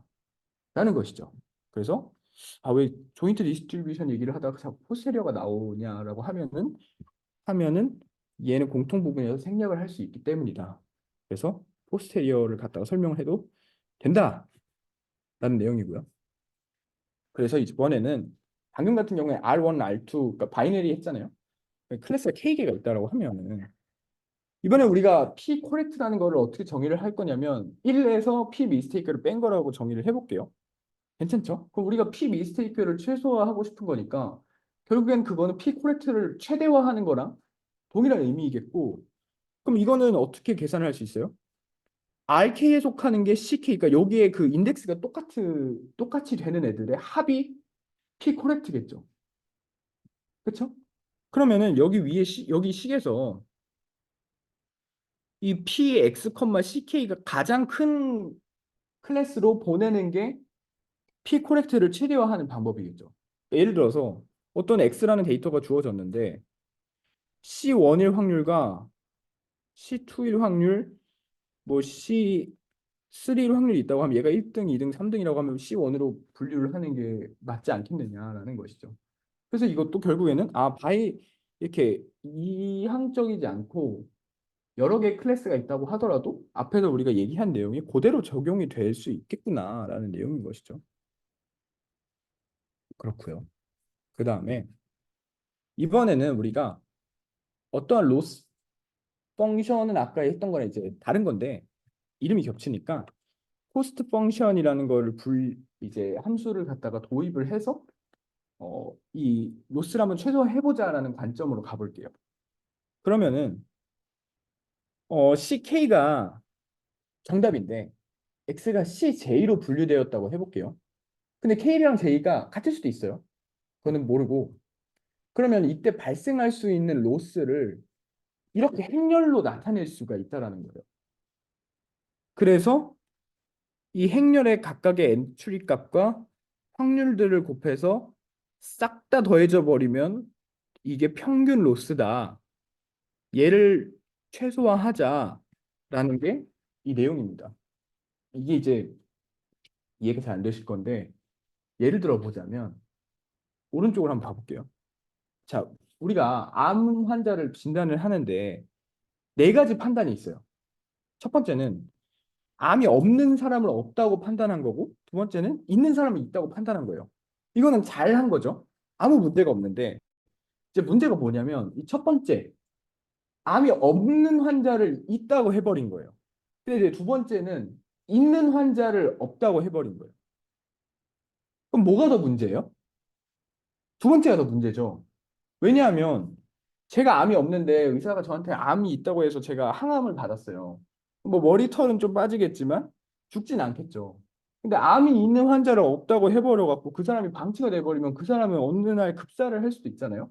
그러니까 사실 이제 두 번째가 훨씬 위험한 경우인 거죠. 그래서 우리가 이게 이제 얘가 이제 실제고 이게 이제 아유 왜 이래.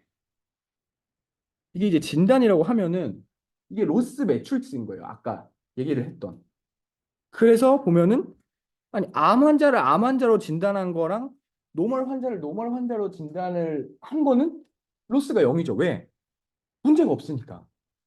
근데 우리의 목표는 뭐냐면 1번 실수는 조금 있더라도 2번 실수를 최대한 줄이는 거잖아요.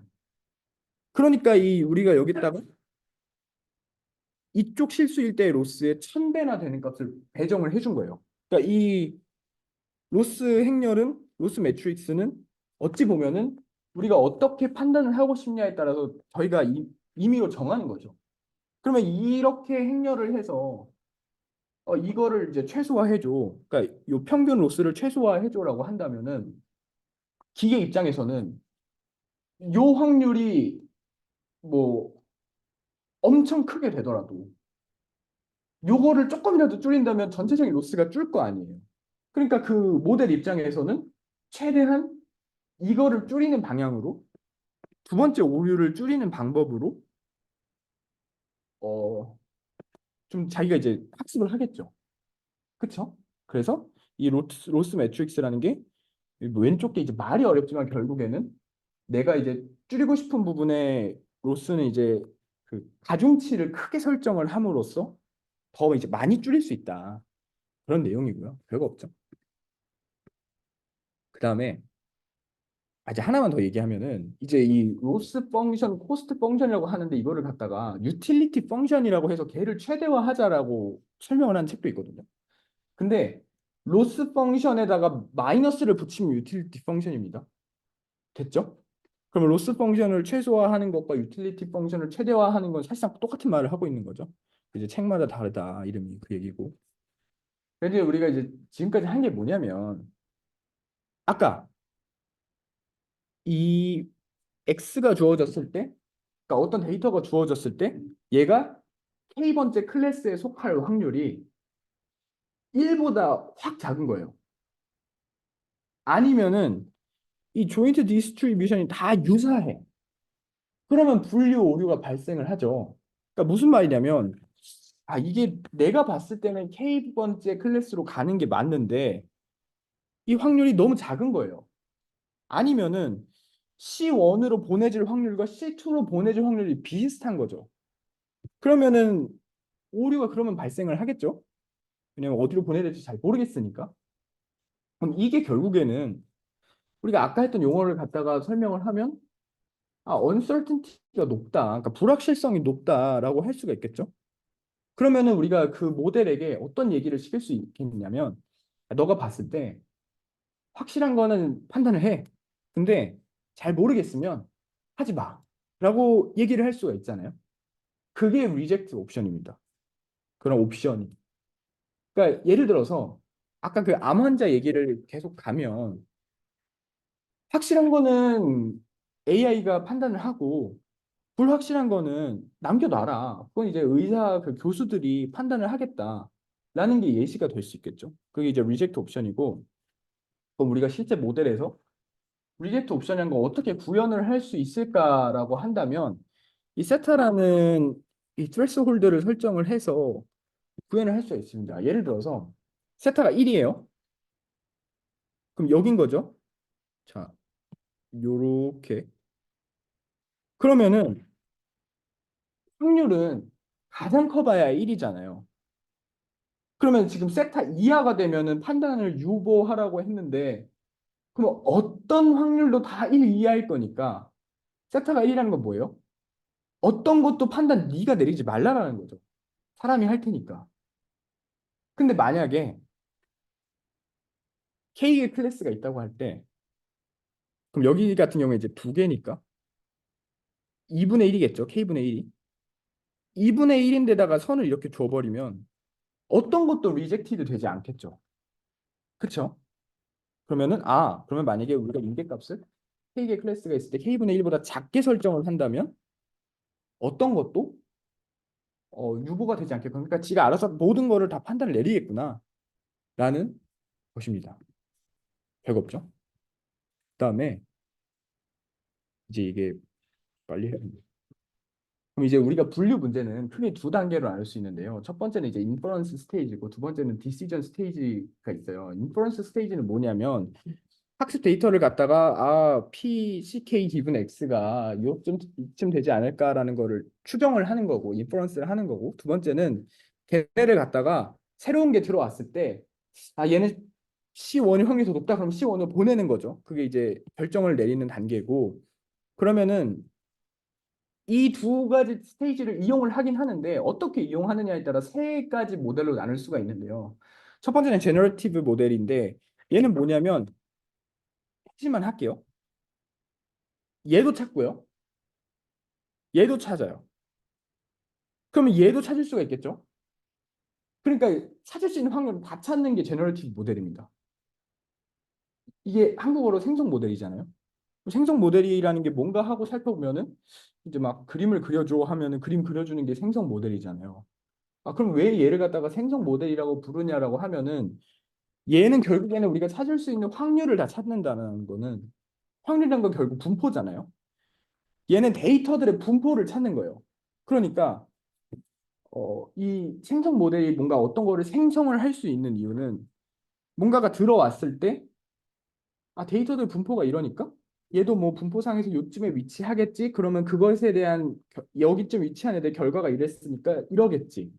그런 식으로 조금 더 할 수 있는 걸 다 따지고 들어가는 게 제너러티브 모델인 거죠. 그러니까 얘네들은 데이터도 엄청 많이 필요하고요. 학습을 시키려면 계산 과정도 엄청 복잡하겠죠. 그 대신에 얘네들은 거의 할 수 있는 거 다 할 수 있다. 쉽게 얘기를 하면 왜? 그 클래스에 대한 분포, 인풋 값에 대한 분포를 다 찾고 들어가니까. 근데 이제 2번은 디스크리미너티브 모델인데 이제 얘네들은 어, 포스테리어만 찾는 거예요. 포스테리어만 찾는 거고 그러면은 여기에서 보면은 뭐 이런 거 찾는 거 뭐 그 뭐 있냐 뭐 이런 거 찾는 거 안 한다는 거죠. 얘만 찾는 거예요. 그럼 당연히 찾는 게 세 가지에서 하나로 줄어드니까 계산적으로 봤을 때 훨씬 간단하겠죠. 그쵸? 그 다음에 이제 세 번째로 리니어 디스크리미넌트 애널리시스는 그러니까 얘네들을 이제 쉽게 얘기하면 구분 지을 수 있는 선만 이렇게 딱 찾는다. 그렇게 생각을 하시면 됩니다. 뭐 자세한 내용은 말할 수 있지만 생각보다 시간이 길어져서 그래서 이제 장단점을 한번 살펴보면은 이 제너러티브 모델은 장점 뭐예요? 당연히 뭐 계산할 수 있는 건 다 찾아내니까 어떻게 했어요? 아웃라이어 디텍션이 되겠죠. 왜? 일반적으로 들어온 데이터들의 분포가 이랬는데 얘만 이러네? 얘는 그 내가 훈련한 데이터랑 좀 다른 애 같은데? 얘 좀 이상하다. 그런 판단까지 내릴 수 있다라는 거죠. 왜? 얘는 다 찾으니까 찾을 수 있는 거를. 근데 이제 단점 뭐예요? 계산할 게 많고.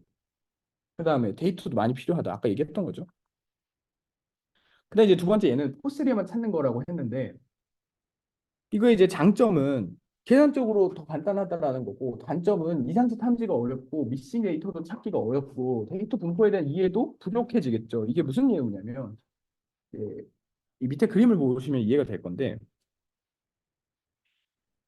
이제 왼쪽 플롯은 C1에 속할 때 데이터들의 분포가 파란 선으로 나타나는 거고 오른쪽에 빨간 선은 C2에 속할 때 그 X의 분포가 이렇게 빨간 선처럼 나타난다는 거예요. 근데 우리가 이거를 이렇게 반대로 뒤집은 분포를 살펴보면은 실제로 얘랑 얘가 관련이 있나요? 얘가 파란색이 이렇게 생겼으니까 이걸 뒤집었을 때 이런 모양이 나타나고 얘 빨간색이 이렇게 생겼으니까 이 빨간색이 이런 식으로 그려지는구나라는 거가 추론이 되나요? 거의 관계가 별로 없어 보이죠. 그렇죠? 그러니까 제가 말하고 싶은 내용이 뭐냐면 아까 첫 번째로 본 그 생성 제너러티브 모델은 얘도 찾고 얘도 찾는 거예요. 그러니까 계산할 것도 많고 뭔가 하려고 하면 할 것 많겠죠. 당연히 알고 있는 게 많으니까. 근데 사실은 우리가 어떠한 구분을 하기 위해서 필요한 거는 두 번째 것만 있으면 된단 말이에요. 이 포스테리어만. 그러면 단점이 뭐예요? 그 우리가 첫 번째 게 여러 가지를 찾음으로써 할 수 있었던 것들, 뭐 이상치, 그러니까 아웃라이어를 찾는다든지 그런 거 못 하겠죠.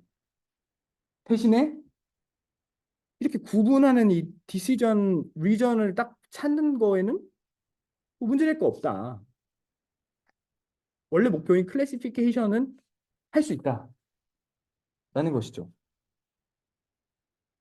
그래 이제 세 번째는 뭐 이제 간단하게 넘어갈 건데 이건 이제 좀 간결하게 할 수 있다라는 거고 아까 이 그림을 보시면 그 여러분들이 그 PCA라는 거를 이제 배우셨는지 잘 모르겠는데 PCA라는 게 결국에는 점들이 이렇게 막 찍혀 있을 때 여기를 이제 잘 설명을 할 수 있는 분산을 이제 키울 수 있는 축을 이렇게 잡아서 그것에 대해서 이렇게 프로젝션을 시키는 거란 말이에요. 그러면은 얘도 지금 보면은 이거를 갖다가 프로젝션을 이렇게 시킨다는 점에서는 PCA랑 똑같은데 어, 이제 문제는 뭐냐면 아까 PCA 같은 경우는 차이는 우리가 새로운 축을 내가 찾아서 할 수 있는데 얘는 기존에 있는 축으로만 한다라는 거고 그래서 얘도 차원 축소로서의 효과를 가지고 있습니다. 예. 이제 차원 축소가 뭔지는 궁금하시면 조금 더 찾아보시면 될 것 같아요. 그렇고 그러면은 지금 우리가 여태까지 계속 클래시피케이션에 대한 얘기만 했잖아요. 그러면은 리그레션에 대해서도 그러니까 t가 연속 확률 변수일 때도 똑같이 할 수 있죠. 그 시그마를 다 적분으로 바꿔주고 그렇게 해서 하면 됩니다. 예, 그래서 이런 식으로 하면 되겠고요. 그래서 얘가 이제 최소화가 되는 y 오브 x 값. 그러니까 내가 가진 모델로서 예측을 하는데 그게 로스가 최소화가 되게끔 예측을 하고 싶은 거잖아요. 그럼 그거를 이제 편미분을 해서 그게 이제 0이 될 때를 찾으면 되니까 해 보니까 이렇게 나왔어요. 이렇게. 이렇게. 그럼 이게 뭐예요? 요렇게 분포가 있을 때 여기 평균 값을 단일한 포인트 프리딕션 값으로 잡으면은 그게 이제 제일 로스를 최소화할 수 있다라는 것이죠. 그러니까 아까 봤던 내용과 결국에는 이렇게 우리가 디시전 티어리의 관점으로 살펴봐도 얘가 가장 이제 그럴싸하니까 이때로 그냥 누가 예측값을 딱 하나 딱 단일한 숫자를 물어봤을 때 그냥 쉽게 말해서 여기라고 대답을 하면은 그게 평균 로스를 가장 줄일 수 있는 해답이다라는 내용인 거죠. 그러니까 이것도 우리가 알 수 있는 거는 뭐냐면 아까 봤던 그 회귀 분석의 관점으로 들어갔을 때랑 이런 디시전 티어리의 관점으로 들어왔을 때는 결국 똑같은 답으로 귀결을 한다라는 것이죠. 그래서 예. 그래서 우리가 배웠던 것들은 사실은 다 이런 것들을 종합적으로 만족을 하고 있다라는 것이고 이제 우리가 미분을 통해서 방금은 했지만 미분을 통하지 않고도 구할 수가 있거든요. 이거를 보면은 이제 yx-t의 제곱이라는 게 여기 보면 에버리지 로스 요 식에 이렇게 들어가는데 이거의 중간에 아까 나왔던 이 t 기분 x를 갖다가 뿔마를 더해도 어차피 얘네가 캔슬 될 거니까 상관이 없잖아요. 똑같잖아요. 그럼 우리가 이거를 이렇게 생각을 해서 전개를 하면 이렇게 나오겠죠. 그 다음에 이렇게 길게 쭉 나온 거를 갖다가 여기 에버리지 로스 자리에 넣고 계산을 해봤더니 이런 식으로 나왔다라는 거예요. 근데 우리가 최소화하고 싶은 게 뭐예요? 어떤 데이터가 주어졌을 때 우리의 예측값, 그러니까 이 y 오브 x잖아요. 근데 이 y 오브 x가 두 번째 텀에는 없죠. 여기는 없잖아요. y 오브 x가. 그렇죠? 그러면은 첫 번째 텀만 보면 되겠구나. 그럼 언제 최소예요? 얘랑 얘가 같으면 0이 되니까 최소가 되겠죠. 그러면 y 오브 x가 언제 최소가 된다? 이 t 기분 x랑 같을 때 최소가 되는구나. 아까 미분을 통해서 찾은 결과랑 똑같죠. 그렇죠? 그럼 여기까지는 됐는데 여기까지 오케이 알겠는데 그러면 이제 두 번째 저 베리언스 저 분산 어쩌고 저쩌고 뭐 p 오브 x 저거는 뭐냐? 저 적분값은 뭐냐?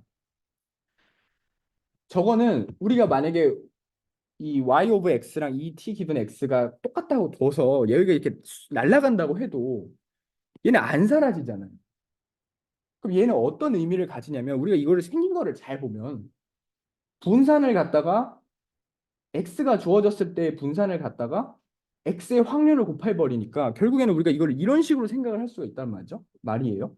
왜냐면 조건부는 이제 그쪽에 대한 펑션이어서 그럼 결국 이게 뭐냐면 타겟 데이터에 들어있는 내재된 평균 변동이라는 걸 알 수가 있겠죠. 그러니까 이거는 그 무슨 말이냐면 데이터 자체에 들어있는 변동이라는 게 무슨 말이에요? 데이터의 노이즈인 거죠.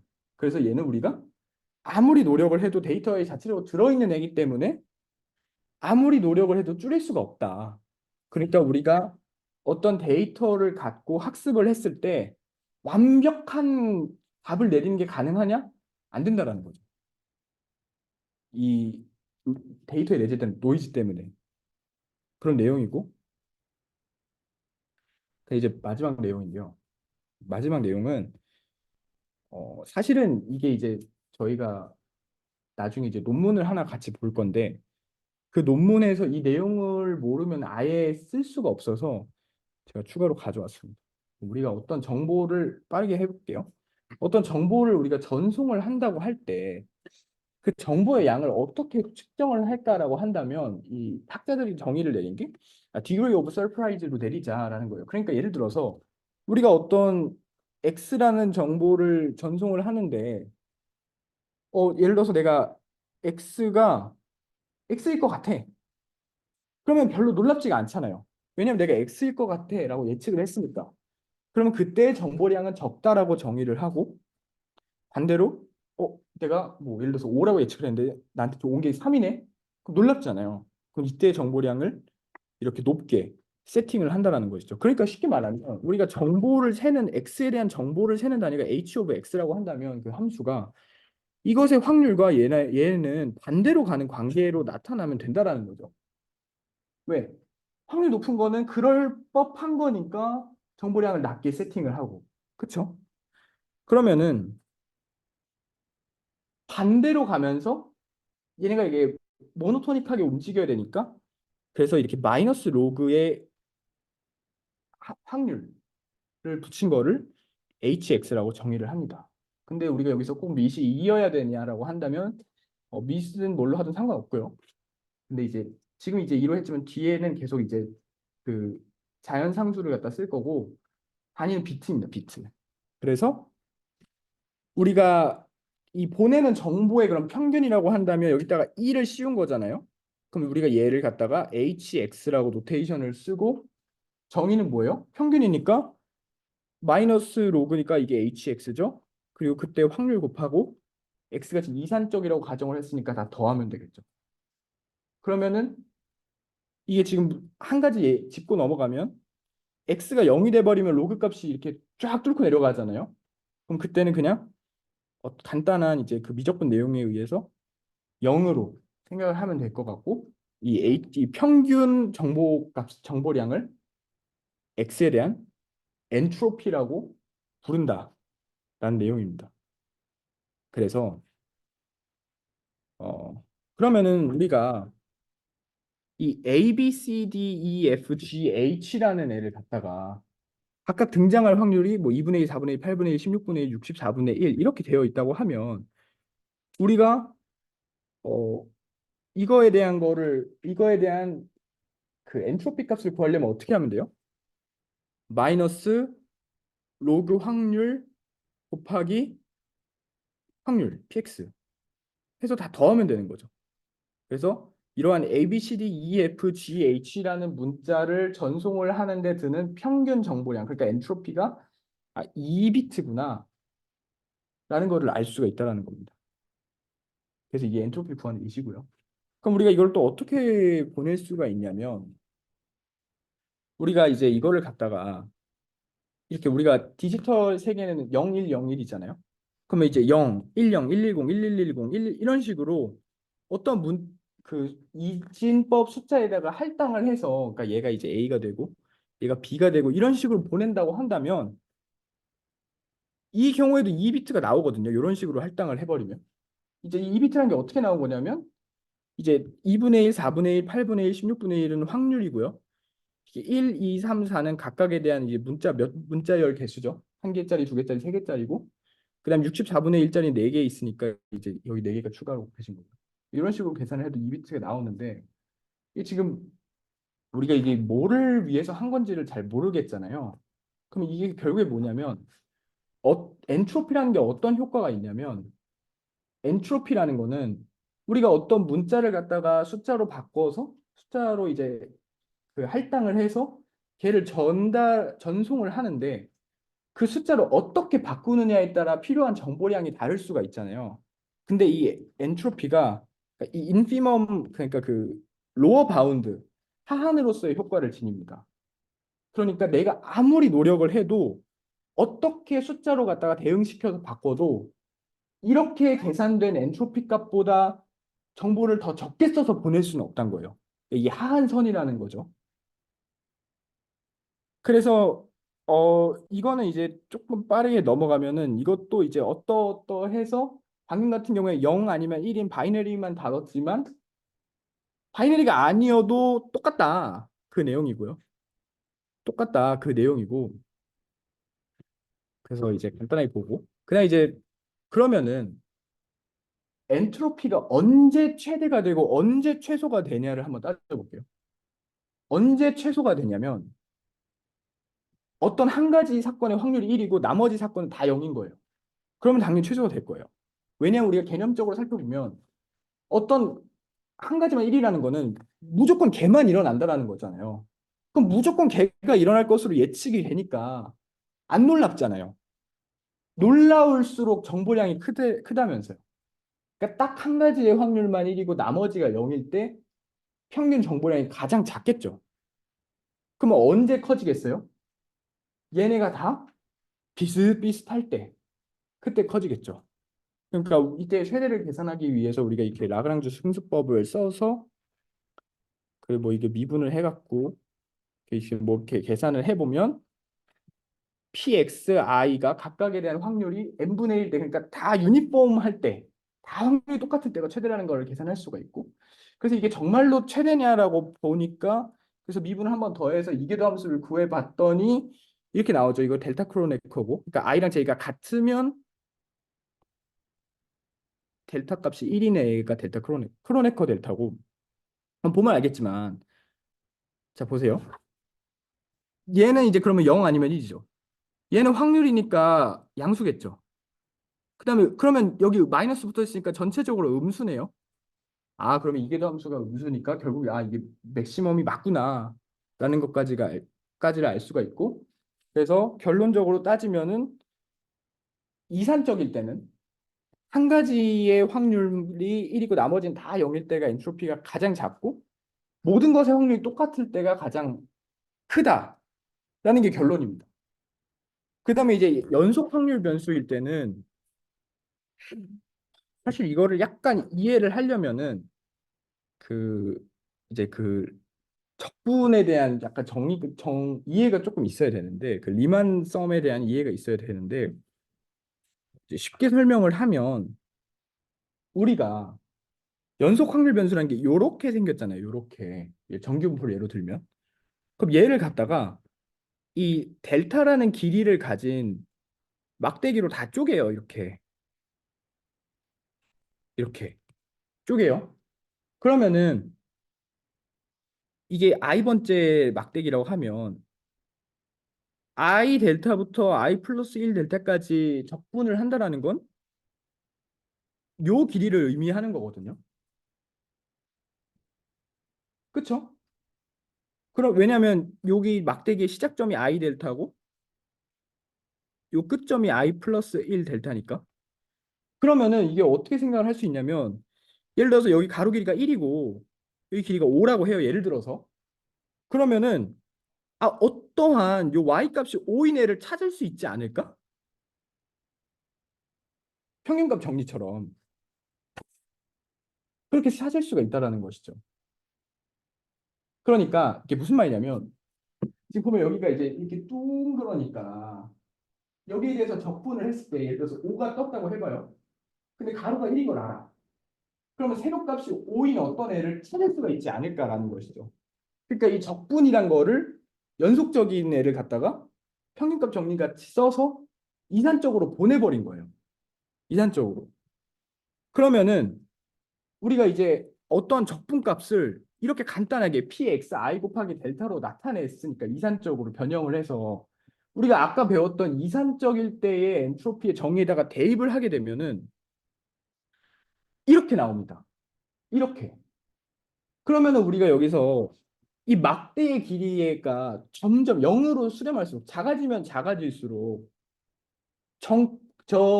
이 합이 적분과 똑같이 될 거 아니에요. 그쵸? 그러면은 여기서 보면은 그래서 그 요 첫 번째 텀에서 델타를 0으로 보내면 결국에 그게 적분이랑 같아져 버리고 얘를 갖다가 디퍼런셜 엔트로피 그러니까 쉽게 말하면 이산의 연속일 때의 엔트로피라고 생각을 하시면 되고 그러니까 생긴 게 똑같죠? px 로그 px 서메이션 대신에 적분 똑같죠? 그럼 이제 문제가 뭐냐면 그럼 엄밀한 엔트로피는 여기까지 포함을 해야 되는데 로그를 생각을 해보면 델타가 0으로 갈 때 제가 발산이 돼버리잖아요. 그럼 우리가 이걸 어떻게 이해를 할 수가 있냐면 우리가 실제로 연속적인 어떤 데이터가 있어요. 근데 우리가 그거를 디지털 세계에서는 0101로 이산적으로 쪼개서 보내잖아요. 그쵸? 그럼 우리가 아무리 촘촘하게 쪼개도 이게 연속적으로 변하는 걸 완벽하게 보낼 수가 있을까요? 아무리 촘촘하게 쪼개도 그게 불가능할 거 아니에요. 엄청 촘촘하게 쪼개면은 뭐 근사는 되겠지만 그때 필요한 정보량이 엄청 커지겠죠. 그러니까 이게 로그 값이 발산을 한다는 게 델타가 0으로 갔을 때 그 연속적인 거를 우리가 아주 촘촘하게 쪼개서 최대한 비슷하게 보내려고 하면 할수록 필요한 데이터량이 확 커진다라는 거를 표현할 수가 있다는 거죠. 그러니까 그 디지털과 아날로그의 그 차이라고 이해를 하시면 될 것 같고 그래서 이것도 이제 결론만 얘기를 하면은 언제 엔트로피가 연속일 때는 최대냐 정규 분포일 때 최대입니다. 여기 제가 좀 친절하게 써놨으니까 한번 읽어보시고 그래서 언제 최대냐 정규 분포를 따를 때 최대가 된다라는 내용입니다. 그래서 이제 이 마지막 내용인데 이 KL 다이버전스라는 것의 이제 정의를 한번 볼게요. 뭐였지? 자, KL 다이버전스란 걸 뭐냐면 우리가 어떤 P 오브 X라는 우리가 모르는 분포가 있어요. 근데 이 모르는 분포에 대한 정보를 보내고 싶은 거예요. 전송을 하고 싶은 거예요. 근데 우리가 모르는데 어떻게 전송을 해요? 그래서 이거를 갖다가 Q 오브 X라는 근사를 찾은 거예요. 뭐 아까 본 것처럼 뭐 모델을 학습시켜서 뭐 그렇게 할 수도 있고 그것도 어쨌든 샘플 데이터에 대한 거니까 근사라고 볼 수 있겠죠. 그러면 어쨌든 그렇게 근사를 해서 정보를 보내버리면은 어떤 일이 벌어지냐면 이게 오차가 있을 거 아니에요? 그 오차로 인해서 P 오브 X에 대한 정보를 전달을 하려면 추가적인 정보량이 필요하겠죠. 그러니까 예를 들어서 진짜 정말 말이 안 되지만 쉽게 예를 들면은 우리가 P 오브 X를 몰라요. 근데 내가 Q 오브 X는 찾았어. 그러면 P 오브 X는 Q 오브 X와 비슷하다라고 하고 문자로 한 줄 더 적어야 되잖아요. 오차 있음. 그러니까 추가적인 정보량이 필요하겠죠. 근사치를 이용을 해서 P 오브 X에 대한 정보를 보내려면. 그러면 그 오차로 인한 추가적인 정보량이 얼마냐? 이렇게 정의가 되고 걔가 KR 다이버전스라고 읽습니다. 근데 여기서 중요한 거는 P랑 Q랑 바뀌면 여기 로그가 바뀌어서 다른 값이 나와요. 그거를 주의를 하시고 그래서 이 얘기를 왜 했냐면 그러면 우리가 실제 상황에서 전체 집단, 모집단에 대한 분포를 파악을 하는 게 불가능하잖아요. 거의 불가능하죠. 뭐 있을 수도 있는데 거의 불가능하잖아요. 실제 세계에서. 예를 들어서 우리가 아까 말한 뭐 개랑 고양이 사진을 분류를 하는 게 있다고 하면 전 세계에 있는 모든 개 사진, 고양이 사진을 다 모아서 거기다 때려 넣으면 가능을 할 수도 있는데 거의 그건 불가능한 일이잖아요. 그러면 우리가 어떻게 하고 싶냐면 그 근사를 함으로써 발생하는 오차량, 그 오차로 인해서 발생하는 평균 정보량을 최대한 줄이면 좋은 거 아니에요? 그렇죠? 근사로 인한 오차를. 그래서 그거를 해보니까 이거 여기 써 있어요. 써 있어 읽어보시고 해보니까 뭐가 나왔더라? 아, MLE를 찾는 거랑 똑같이 나왔더라.